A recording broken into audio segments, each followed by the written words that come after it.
दोस्तों, क्या आप उत्तर प्रदेश के रहने वाले हैं और बीएससी नर्सिंग कोर्स करना चाहते हैं तो ये वीडियो सिर्फ आपके लिए ही बनाई गई है। उत्तर प्रदेश में बीएससी नर्सिंग कोर्स में एडमिशन से संबंधित ए टू जेड पूरी जानकारी इस वीडियो में दी गई है। अब आप सोच रहे होंगे, इसने बोल तो दिया कि पूरी इन्फॉर्मेशन देंगे, बट आखिर क्या क्या बताएगा इस वीडियो में। तो देखिए, इस वीडियो में हम लोग ये जानेंगे कि उत्तर प्रदेश में यदि आपको बीएससी नर्सिंग कोर्स करना है तो इसके लिए कौन सा आपको एंट्रेंस एग्ज़ाम देना होगा। गवर्नमेंट या प्राइवेट किसी भी कॉलेज में यदि आपको एडमिशन चाहिए तो कौन सा एप्लीकेशन फॉर्म भरना होगा, आपकी एलिजिबिलिटी क्राइटेरिया क्या होनी चाहिए, यानी कि आप योग्य हैं या फिर नहीं हैं, ये जानना भी आपको ज़रूरी है। ये भी हम लोग जानेंगे। एप्लीकेशन फॉर्म कब आता है, यानी कि कौन से महीने में आता है, ये भी मैं आपको बताऊंगा। एप्लीकेशन फॉर्म की फ़ीस कितनी रहती है, आपके एंट्रेंस एग्ज़ाम का सिलेबस और पैटर्न क्या रहता है, ये भी हम लोग देखेंगे। इसके साथ ही साथ कौन से टॉपिक से ज़्यादा क्वेश्चंस पूछे जाते हैं, ये भी मैं आपको बताऊंगा। इसके बाद हम लोग देखेंगे कि एंट्रेंस एग्ज़ाम के लिए कौन कौन सी सिटीज़ को सेंटर बनाया जाता है, काउंसलिंग कैसे होता है, ये भी मैं आपको बताऊंगा। काउंसलिंग के बाद जब आपको कॉलेज अलॉट किया जाएगा तो कॉलेज की फ़ीस कितनी लगेगी। सरकारी कॉलेज की भी हम लोग बात करेंगे और प्राइवेट कॉलेज की, ठीक है। कितने नंबर पर आपको गवर्नमेंट कॉलेज मिलेगा, ये भी मैं आपको बताऊंगा। इसके साथ ही साथ अगर आप लोग एडमिशन लेते हैं किसी भी गवर्नमेंट या प्राइवेट कॉलेज में तो क्या आपको वहाँ पर स्कॉलरशिप मिलेगा, अगर मिलेगा तो कितना मिलेगा, ये भी मैं आपको बताऊंगा। इसके साथ ही साथ इस एंट्रेंस एग्ज़ाम की प्रिपरेशन के लिए कौन सी बुक आपके लिए सबसे बेस्ट रहेगी, इसके बारे में भी हम लोग इस वीडियो में डिस्कस करेंगे। तो इस तरीके से हम कह सकते हैं कि इस वीडियो में हम लोग बीएससी नर्सिंग कोर्स में एडमिशन से संबंधित ए टू जेड पूरी जानकारी आज आपको देने वाले हैं। तो यदि आपका भी सपना है उत्तर प्रदेश में किसी भी गवर्नमेंट या प्राइवेट कॉलेज से बीएससी नर्सिंग कोर्स करने का, तो कमेंट बॉक्स में ये ज़रूर बताइएगा कि आप भी इस साल बीएससी नर्सिंग कोर्स करने के लिए प्रिपरेशन कर रहे हैं और ऐसा कौन सा गवर्नमेंट या प्राइवेट कॉलेज है जिसमें आप एडमिशन लेना चाहते हैं। तो कॉमेंट बॉक्स में कॉमेंट करना मत भूलिएगा। अब चलिए बिना टाइम वेस्ट किए आज के इस वीडियो को शुरू करते हैं। दोस्तों, इंटरमीडिएट यानी कि कक्षा 12वीं के बाद यदि आप बीएससी नर्सिंग कोर्स करना चाहते हैं, वो भी उत्तर प्रदेश से, तो उत्तर प्रदेश में इसके लिए सिर्फ और सिर्फ आपको एक ही एंट्रेंस एग्ज़ाम देना होता है जिसका नाम है कॉमन नर्सिंग एंट्रेंस टेस्ट। और ये जो एग्ज़ाम है हर साल अटल बिहारी वाजपेयी मेडिकल यूनिवर्सिटी जो कि लखनऊ में है, उन्हीं के द्वारा कंडक्ट कराया जाता है।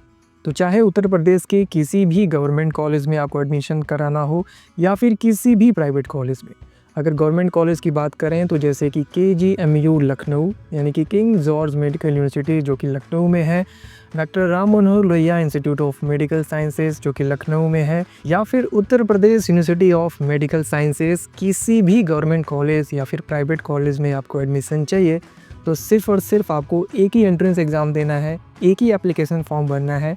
वो है अटल बिहारी वाजपेयी मेडिकल यूनिवर्सिटी का कॉमन नर्सिंग एंट्रेंस टेस्ट का फॉर्म। तो सिर्फ आपको यही एक एंट्रेंस एग्ज़ाम देना है और इसी एंट्रेंस एग्ज़ाम के रिज़ल्ट के बेस पर आपको सभी कॉलेजेस जो है उत्तर प्रदेश में, चाहे वो गवर्नमेंट हो प्राइवेट हो, वो अलॉट किए जाएंगे। ठीक है, अब आपको क्लियर हो चुका है कि उत्तर प्रदेश में बीएससी नर्सिंग कोर्स करने के लिए कौन सा एंट्रेंस एग्ज़ाम आपको देना है। अब चलिए देख लेते हैं कि यदि आपको कॉमन नर्सिंग एंट्रेंस टेस्ट देना है यानी कि बीएससी नर्सिंग कोर्स में एडमिशन चाहिए तो एलिजिबिलिटी क्राइटेरिया क्या होना चाहिए, यानी कि कौन कौन से स्टूडेंट एप्लीकेशन फॉर्म भर सकते हैं। तो सबसे पहले हम लोग बात करेंगे एजुकेशनल क्वालिफिकेशन की, यानी कि शैक्षणिक योग्यता।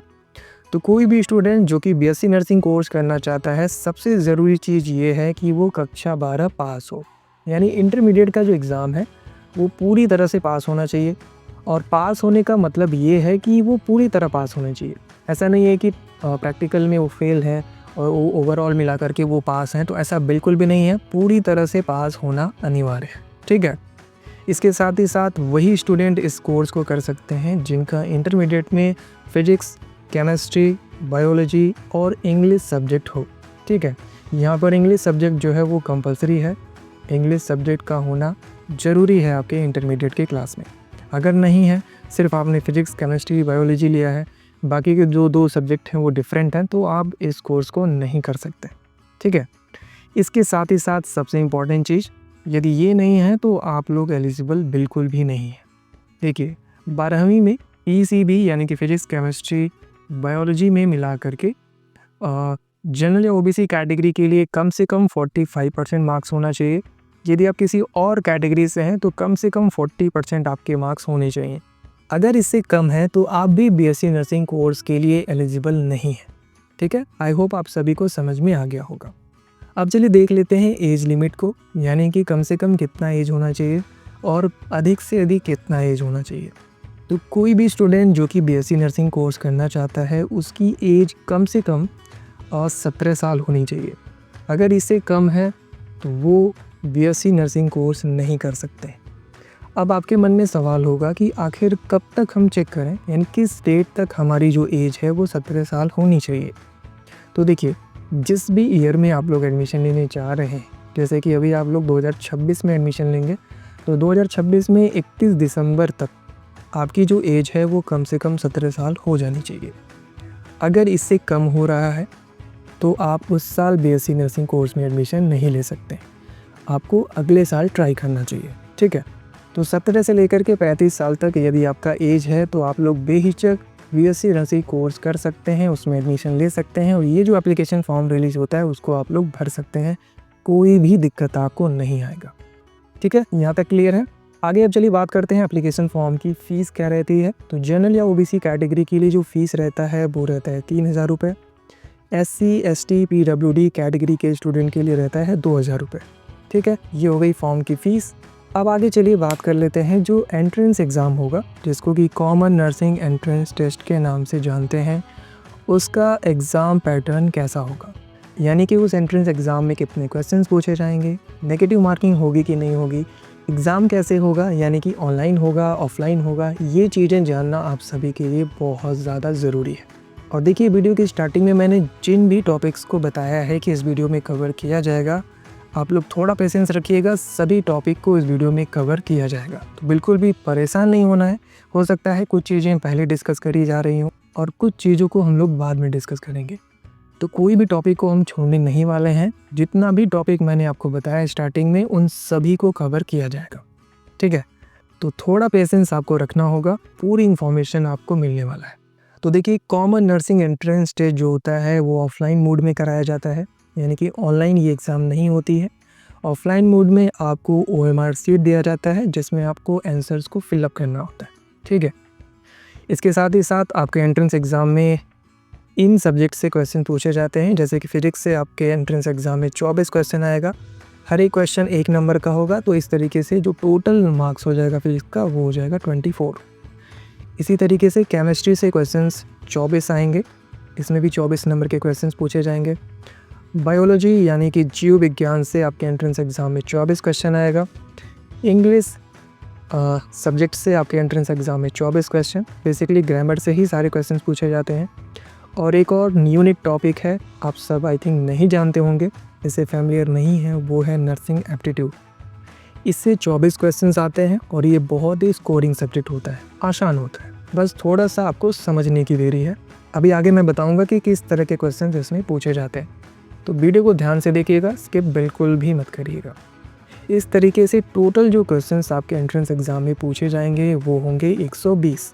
ठीक है, और हर एक क्वेश्चन 1 नंबर का है, तो इस तरीके से आपका एंट्रेंस एग्ज़ाम 120 नंबर का होगा। ठीक है, तो 120 में से कितना नंबर आता है ये डिफ़ाइन करेगा कि आपको गवर्नमेंट कॉलेज मिलेगा या फिर प्राइवेट कॉलेज। ठीक है, अब चलिए वीडियो में आगे बढ़ते हैं, कुछ और इंपॉर्टेंट पॉइंट्स को देख लेते हैं। जैसा कि मैंने बताया, ये जो एग्ज़ाम होगा वो ऑफलाइन मोड में होगा, यानी कि ओएमआर शीट पर आपको ये एंट्रेंस एग्ज़ाम देना होगा। जितने भी क्वेश्चंस पूछे जाएंगे वो एमसीक्यूज़ टाइप के होंगे, यानी कि मल्टीपल चॉइस क्वेश्चंस, यानी कि एक क्वेश्चन होगा, 4 ऑप्शन दिए जाएंगे, जो भी आपको लगता है सही है उस आंसर को आपको ओएमआर शीट में फिलअप करना होगा। टोटल टाइम, यानी कि कितना टाइम आपको मिलेगा क्वेश्चन पेपर सॉल्व करने के लिए, तो 120 क्वेश्चन को सॉल्व करने के लिए 140 मिनट का टाइम आपको दिया जाएगा।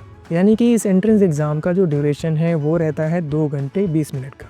ठीक है, अगर पेपर लैंग्वेज की बात करें, यानी कि एंट्रेंस एग्ज़ाम में क्वेश्चंस किन किन लैंग्वेज में आपको देखने को मिलेगा, तो यहाँ पर हिंदी और इंग्लिश दोनों ही भाषाओं में आपको क्वेश्चन देखने को मिलेगा। तो चाहे आप यूपी बोर्ड से हो, सीबीएसई से हो, हिंदी मीडियम से हो, इंग्लिश मीडियम से हो, कोई भी आपको फ़र्क नहीं पड़ने वाला है, सभी को क्वेश्चंस अच्छे से समझ में आएंगे। सबसे इम्पॉर्टेंट चीज़, क्या इस एंट्रेंस एग्ज़ाम में नेगेटिव मार्किंग होती है? तो देखिए, यहाँ पर कोई भी नेगेटिव मार्किंग नहीं होती है। तो जितने भी क्वेश्चंस आपके एंट्रेंस एग्ज़ाम में आ रहे हैं यानी कि 120 सभी आप लोग अटेम्प्ट कर सकते हैं, कोई भी दिक्कत वाली बात नहीं है। ठीक है, आई होप अब आपके मन में एंट्रेंस एग्ज़ाम के पैटर्न को लेकर के कोई भी डाउट नहीं बचा होगा। अगर फिर भी आपके मन में कोई सवाल है तो कमेंट सेक्शन में जाइए, वहाँ पर मुझसे पूछिए, मैं आप सभी के कमेंट का रिप्लाई ज़रूर दूंगा। ठीक है, अब चलिए वीडियो में आगे बढ़ते हैं। अब चलिए हम लोग देख लेते हैं सबसे इम्पॉर्टेंट चीज़, यानी कि एंट्रेंस एग्ज़ाम का सिलेबस क्या रहेगा, यानी कि जो कॉमन नर्सिंग एंट्रेंस टेस्ट होगा उसमें क्या पूछा जाएगा, यानी कि आपको पढ़ना क्या है।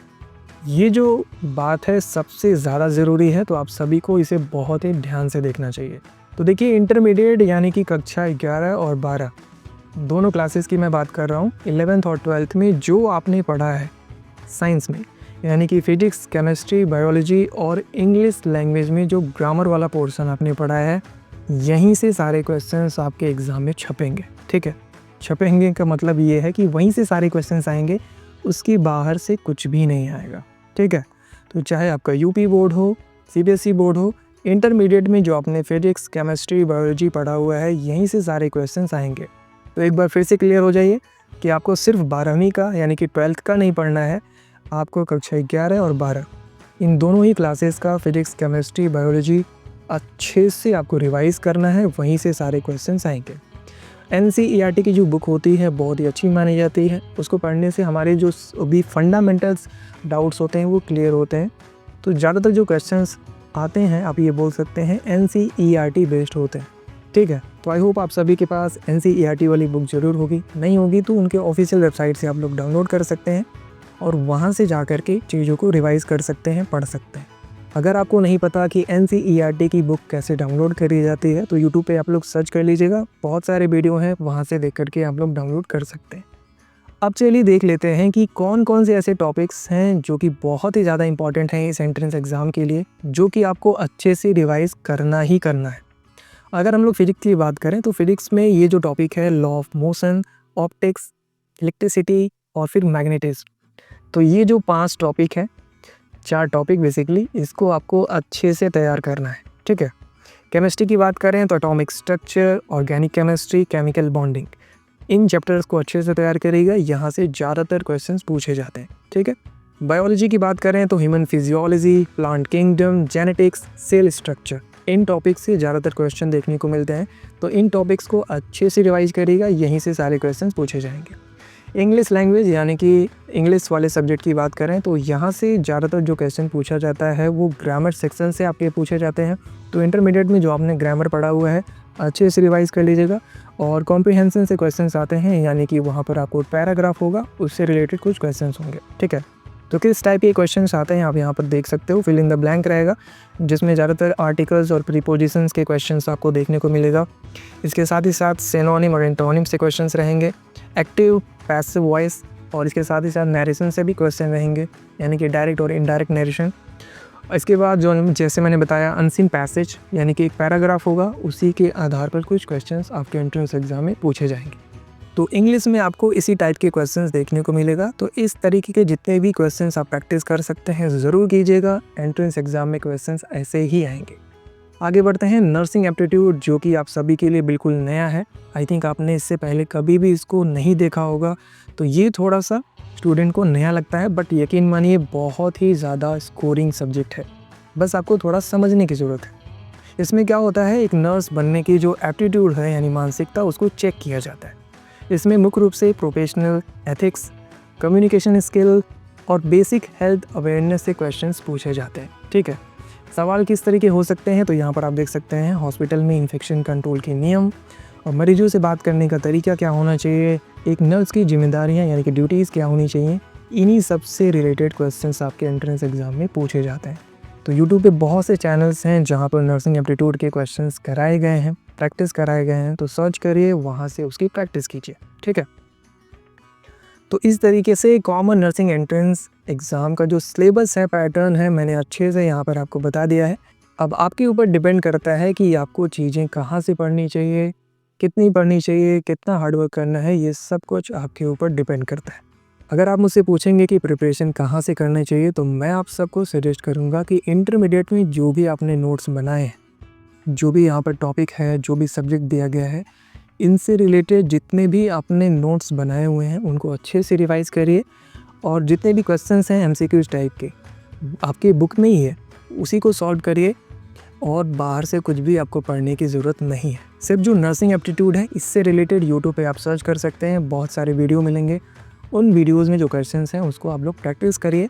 यकीन मानिए आपका एंट्रेंस एग्ज़ाम बहुत ही अच्छा होगा, बहुत ही अच्छा आप लोग स्कोर करेंगे। ठीक है, अब चलिए वीडियो में आगे बढ़ते हैं और बात करते हैं एंट्रेंस एग्ज़ाम के सेंटर्स को लेके, यानी कि परीक्षा केंद्र कहाँ कहाँ बनेंगे, क्या आपकी सिटी में बनेगा कि नहीं बनेगा, ये जानना आप सभी के लिए बहुत ही ज़्यादा इम्पॉर्टेंट है। तो देखिए, कॉमन नर्सिंग एंट्रेंस टेस्ट जो होगा अटल बिहारी वाजपेयी मेडिकल यूनिवर्सिटी लखनऊ के द्वारा, वो होगा आगरा में, अलीगढ़ में इसका सेंटर बनाया जाएगा। इसके साथ ही साथ अयोध्या में बनाया जाएगा, आजमगढ़, बरेली, बस्ती, बांदा, गाज़ियाबाद, गोंडा, गोरखपुर डिस्ट्रिक्ट में भी इसके सेंटर बनाए जाएंगे। झांसी में बनेगा, लखनऊ में बनेगा, मेरठ में, मिर्ज़ापुर में, मुरादाबाद, प्रयागराज, सहारनपुर, इसके साथ ही साथ वाराणसी में और गौतम बुद्ध नगर।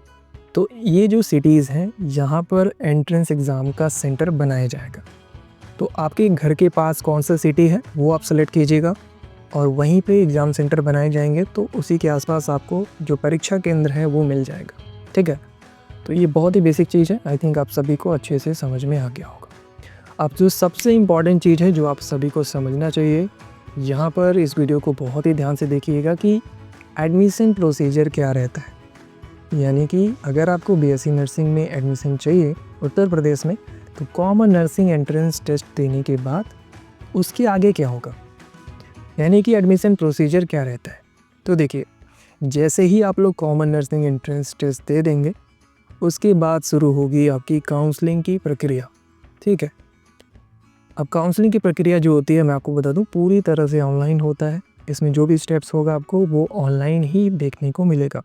ऑनलाइन ही आपको रजिस्ट्रेशन करने होंगे, ऑनलाइन ही आपको डॉक्यूमेंट्स वगैरह अपलोड करने पड़ते हैं, ऑनलाइन ही आपको कॉलेज भी चूज़ करना होता है। लगभग सब कुछ ऑनलाइन ही होता है, लगभग 90%। तो लगभग 90% जो चीज़ें होती हैं वो ऑनलाइन माध्यम से ही कराया जाता है। तो इस चीज़ को बहुत ही ध्यान से देखिएगा। तो देखिए, जैसे ही आपका एंट्रेंस एग्ज़ाम हो जाएगा उसके बाद जारी होगा आपका रिज़ल्ट और मेरिट लिस्ट। ठीक है, तो आपके रिज़ल्ट में बताया जाएगा कि आपका जो स्टेट रैंक है वो कितना है, कैटेगरी रैंक है वो कितना है, क्या आप काउंसलिंग के लिए एलिजिबल हैं भी या फिर नहीं। ये सारी चीज़ें आपके रिज़ल्ट में मेंशन होगा। वहीं से क्लियर हो जाएगा कि आपको गवर्नमेंट कॉलेज मिलने वाला है कि नहीं मिलेगा, आप काउंसलिंग के लिए एलिजिबल हैं भी कि नहीं। ठीक है, वो सारी चीज़ें आपके रिजल्ट से क्लियर हो जाता है। इसके बाद यदि आप एलिजिबल हैं काउंसलिंग के लिए तो उसके बाद आपको कराना होता है रजिस्ट्रेशन फॉर काउंसलिंग। ठीक है, तो काउंसलिंग के रजिस्ट्रेशन के लिए 500 रुपये फ़ीस आपको यहाँ पर पेमेंट करना होता है। इसके साथ ही साथ कॉलेज को लॉक करने के लिए 5000 रुपये का फ़ीस यहाँ पर एज ए सिक्योरिटी फ़ीस जमा करवाया जाता है। ठीक है, इसके बाद स्टेप 3 में क्या होता है कि आपको कॉलेजों की लिस्ट बनानी होती है, जिसे हम लोग बोलते हैं चॉइस फिलिंग का प्रोसेस। ठीक है, इसमें क्या करना होता है कि आप जिस भी कॉलेज में एडमिशन लेना चाहते हैं, यानी कि आपके अकॉर्डिंग जो टॉप की कॉलेजेस हैं उनकी लिस्ट आपको बनानी होती है, एक प्रेफरेंस देना होता है। यानी कि पहले नंबर कौन सा ऐसा कॉलेज है जिसमें आप चाहते हैं कि आपको एडमिशन मिले। अगर उसमें नहीं मिलता है तो फिर कौन सा कॉलेज है जिसमें चाहते हैं कि आपको एडमिशन मिल जाए, तो दूसरे पे रखेंगे। अगर वो भी ना मिले तो फिर कौन सा कॉलेज आप प्रेफर करते हैं, तीसरे पे, चौथे पे, पाँचवें पे। ऐसे करते करते हम लोग 10-15 ऐसे लिस्ट बनाते हैं कॉलेजों की, और ये प्रेफरेंस करते हैं कि जो टॉप के कॉलेजेस हैं वो हम लोग गवर्नमेंट कॉलेज रखें। उसके बाद हम लोग वहाँ पे प्राइवेट कॉलेजों की लिस्ट बना सकते हैं। ठीक है, तो इस तरीके से हमें एक चॉइस फिलिंग करनी होती है। वो करने के बाद जैसे ही हम लोग फॉर्म सबमिट कर देते हैं उसके बाद सीट अलॉटमेंट का रिज़ल्ट आता है, जिसमें कि बताया जाता है कि जितना भी आपने कॉलेज सेलेक्ट किया है इसमें से आपके रैंक के अकॉर्डिंग, आपके जितने भी मार्क्स आए हैं उसके अकॉर्डिंग कौन सा कॉलेज आपको अलॉट किया गया है। ठीक है, तो वहीं से पता चल जाता है कि आपको कौन सा कॉलेज अलॉट हुआ है। अगर बाई चांस आपको वो कॉलेज नहीं मिला जहाँ पर आप एडमिशन लेना चाहते थे, तो आप क्या कर सकते हैं, जो कॉलेज आपको मिला है अभी उसको आप छोड़ सकते हैं, एंड देन जो सेकंड राउंड का काउंसलिंग है या फिर थर्ड राउंड का काउंसलिंग है उसमें आप लोग पार्टिसिपेट कर सकते हैं। ठीक है, इसके बाद जैसे ही कंफर्म हो जाए कि आपको ये एक पर्टिकुलर कॉलेज अलॉट हो गया है और आप भी उससे सेटिस्फाई हो जाएं कि हाँ हमको इसी कॉलेज में एडमिशन लेना है, तो फिर आपको उस कॉलेज को लॉक करना होता है। ठीक है, जैसे ही लॉक कर देंगे तो उसके बाद आपको एक पर्टिकुलर डेट दिया जाएगा और उस डेट पर आपको उस कॉलेज में पहुंचना होगा। वहाँ पर कराया जाएगा डॉक्यूमेंट वेरिफिकेशन, यानी कि जो भी आपका ओरिजिनल डॉक्यूमेंट है, चाहे वो आपका 10th का 12th का मार्कशीट है, कास्ट सर्टिफिकेट है, डोमिसाइल सर्टिफिकेट है, ठीक है, जो कुछ भी इंपॉर्टेंट डॉक्यूमेंट है वो सब कुछ वहाँ पर वेरीफाई कराया जाता है एंड देन आपको एडमिशन दे दिया जाता है। ठीक है, और फीस वगैरह भी जमा कराया जाता है। अभी हम लोग थोड़े ही देर में उन चीज़ों को डिस्कस करने वाले हैं। तो उम्मीद करते हैं यहाँ पर जो काउंसलिंग की प्रक्रिया है आप सभी को अच्छे से समझ में आ गया होगा। कोई भी डाउट हो तो कमेंट में जाकर के ज़रूर पूछिएगा, मैं वहाँ पर आप सभी के क्वेश्चन का रिप्लाई ज़रूर दूंगा। ठीक है, अब चलिए देख लेते हैं, यदि आप उत्तर प्रदेश में बीएससी नर्सिंग कोर्स करते हैं तो आपको इस कोर्स के लिए गवर्नमेंट कॉलेज में कितना फ़ीस लगेगा, प्राइवेट कॉलेज में कितना फ़ीस लगेगा और स्कॉलरशिप आपको कितना मिलेगा। ठीक है, तो सबसे पहले हम लोग बात करेंगे गवर्नमेंट कॉलेज की। तो यदि आपका जो एडमिशन है वो किसी गवर्नमेंट कॉलेज में होता है तो उसकी जो एवरेज फ़ीस है वो मैं आपको बता देता हूँ। 30,000 रुपये से लेकर के 50,000 रुपये प्रति वर्ष फ़ीस चार्ज किया जाता है। ठीक है, ये डिपेंड करता है कि किस कॉलेज में आप एडमिशन ले रहे हैं। कुछ कॉलेज ऐसे हैं जहाँ पर 30 से 35,000 रुपये पर ईयर आपसे फ़ीस चार्ज किया जाता है। कुछ कॉलेज ऐसे हैं जहाँ पर आपसे 50 से लेकर के 60,000 रुपये पर ईयर चार्ज किए जाते हैं। तो इसी के बीच रहता है और ये डिपेंड करता है कॉलेज के ऊपर। ठीक है, इसी के साथ साथ प्राइवेट कॉलेज में यदि आप एडमिशन लेते हैं इसकी फ़ीस थोड़ी ज़्यादा होती है, थोड़ी नहीं मतलब ज़्यादा ही रहता है, काफ़ी ज़्यादा रहता है। इसकी जो फ़ीस है 1,25,000 रुपये से स्टार्टिंग होती है और 2 लाख 2.5 लाख तक जाता है। ठीक है, तो 1,25,000 रुपये से लेकर के 2.5 लाख के बीच में पर ईयर फ़ीस आपको देना पड़ सकता है यदि आप एडमिशन लेते हैं किसी भी प्राइवेट कॉलेज में। तो मैं आप सबको सजेस्ट करूँगा कि प्रिपरेशन ही इतने अच्छे से करिए, तैयारी इतना बेजोड़ करिए कि आपको जो कॉलेज है वो गवर्नमेंट ही मिले। नहीं मिलता है तो फिर कोई बात नहीं, आपको प्राइवेट कॉलेज में ही एडमिशन लेना पड़ेगा, बट एटलीस्ट ट्राई तो आप कर सकते हैं ना। तो ट्राई करिए और मैं उम्मीद करता हूँ कि आप सभी को आपका मनचाहा कॉलेज ज़रूर मिले। तो ये रही बात आपके एडमिशन फ़ीस की। अब चलिए बात कर लेते हैं यहाँ पर स्कॉलरशिप कितना मिलेगा। तो चाहे आप गवर्नमेंट कॉलेज में एडमिशन ले रहे हों, चाहे प्राइवेट कॉलेज में एडमिशन ले रहे हों, आप सभी को जो स्कॉलरशिप है वो गवर्नमेंट प्रोवाइड करती है। अब देखिए यहाँ पर आप सोच रहे होंगे कि कितना स्कॉलरशिप हमें मिलेगा। तो यहाँ पर मैं क्लियर कर दूँ, आप जितना फ़ीस जमा करते हैं उसमें से जो ट्यूशन फ़ी होता है, देखिए कई तरह के फ़ीस होते हैं, कुछ हॉस्टल फ़ी होता है, मेस के चार्जेस होते हैं, ट्यूशन फ़ी होता है, इलेक्ट्रिसिटी बिल होता है, कॉशन मनी होता है। इसमें से जो आप ट्यूशन फ़ी पेमेंट करते हैं वो आपको देखना होगा कि कॉलेज का ट्यूशन फ़ी कितना है, उसी के आसपास, उससे कम या फिर उससे थोड़ा ज़्यादा, इसी के बराबर आपका जो स्कॉलरशिप है वो गवर्नमेंट प्रोवाइड करता है। अलग अलग कैटेगरी पे भी डिपेंड करता है। जनरल या ओबीसी कैटेगरी से हैं तो कुछ अलग अमाउंट आपके अकाउंट में आ सकता है। एससी, एसटी या फिर किसी और कैटेगरी से हो सकता है आपके अकाउंट में थोड़ा ज़्यादा पैसे आ जाए। तो इस तरीके से एवरेज आप बोल सकते हैं कि जो आपका ट्यूशन फ़ीस है उसी के आसपास जो स्कॉलरशिप है वो गवर्नमेंट प्रोवाइड करती है। ठीक है, तो उम्मीद करते हैं ये जो मैंने बताया आप सभी को अच्छे से समझ में आ गया होगा। अब चलिए आगे बढ़ते हैं और देख लेते हैं कि एंट्रेंस एग्ज़ाम के लिए बेस्ट बुक कौन सी हो सकती है जिसे पढ़ करके आप इस एंट्रेंस एग्ज़ाम में अच्छे मार्क्स ला सकते हैं। अब देखिए यहाँ पर आगे मैं आपको कई सारे बुक बताने वाला हूँ, कई अलग अलग टाइप के, बट यहाँ पर एक जेन्युइन बात मैं आप सबको बताना चाहता हूँ, एक सच बात, कि आपका जो इंटरमीडिएट का बुक है, फिजिक्स का, केमिस्ट्री का, बायोलॉजी का, इंग्लिश ग्रामर का, अगर आप उसको अच्छे से पढ़ते हैं, जितने भी MCQs टाइप के क्वेश्चन हैं उसको अच्छे से सॉल्व करते हैं, तो उतना एनफ है। एनफ नहीं मतलब बहुत अच्छा है, उससे बाहर कुछ पूछेगा ही नहीं। बट आप में से ज़्यादातर लोग वो सारी चीज़ें पढ़ते ही नहीं हैं और फिर पूछते हैं कि कौन सी बुक है जो मार्केट में जिसको पढ़ने के बाद अच्छे से हमारा सिलेक्शन हो जाएगा, अच्छे मार्क्स आएंगे। ठीक है, तो ज़्यादातर जो स्टूडेंट हैं इसी ट्रैप में फंसे रह जाते हैं, और जो समझदार स्टूडेंट हैं, जो कि हार्ड वर्किंग हैं, जिन्होंने अच्छे से पढ़ाई करी है, यही इंटरमीडिएट का बुक अच्छे से पढ़ा है, उनका सिलेक्शन हो जाता है और उन्हें ऐसे भटकने की ज़रूरत नहीं पड़ती है। तो यकीन मानिए इंटरमीडिएट में जो भी आपने नोट्स बनाए हुए हैं अच्छे से उसको रिवाइज़ करिए, अच्छे से उसका प्रैक्टिस करिए, और उसके साथ ही साथ जितने भी MCQs टाइप की क्वेश्चंस होते हैं आपके ही बुक में, उसको सॉल्व करिए। यकीन मानिए आपका एंट्रेंस एग्ज़ाम बहुत ही अच्छा होगा। गवर्नमेंट कॉलेज आपको मिलने के जो चांसेस हैं बहुत ही ज़्यादा होंगे। ठीक है, आई होप आपको ये बात समझ में आ गया होगा। अब ये जो बुक्स मैं बता रहा हूँ उनके लिए है जिनको ये कॉन्फिडेंस ही नहीं होता है कि अगर हम इस एंट्रेंस एग्ज़ाम से रिलेटेड अगर कोई एक पर्टिकुलर बुक लेंगे ही नहीं तो हमारा सिलेक्शन होगा कैसे। यानी कि उनको बुक के बिना कोई कॉन्फिडेंस ही नहीं आता है, उनको किसी भी हालत में कोई ना कोई बुक चाहिए ही चाहिए। तो देखिए वैसे ही इस एंट्रेंस एग्ज़ाम के लिए जो सबसे बेस्ट बुक हो सकती है वो NCERT की जो बुक होती है उसको आप लोग परचेज़ कर सकते हैं, उसको अच्छे से पढ़ सकते हैं। बट ज़रूरी ये है कि अगर आपने इंटरमीडिएट अच्छे से नहीं पढ़ा है तो फिर ये सब बुक बेकार है, आप उतने कम टाइम में पढ़ ही नहीं सकते। तो सबसे ज़रूरी चीज़ ये है कि आप अपनी जो तैयारी है जब आप लोग इंटरमीडिएट कर रहे हैं तभी से करना स्टार्ट कर दीजिए, क्योंकि बाद में आप परेशान हो जाएंगे, इतना प्रेशर होगा कि आप लोग अच्छे से पढ़ भी नहीं पाएंगे। ठीक है, तो NCERT की जो बुक हैं उसको अच्छे से पढ़िए। बुक नहीं है तो यहाँ पर लिंक दिया हुआ है मैंने, बाय नाउ पर क्लिक करके आप ले सकते हैं।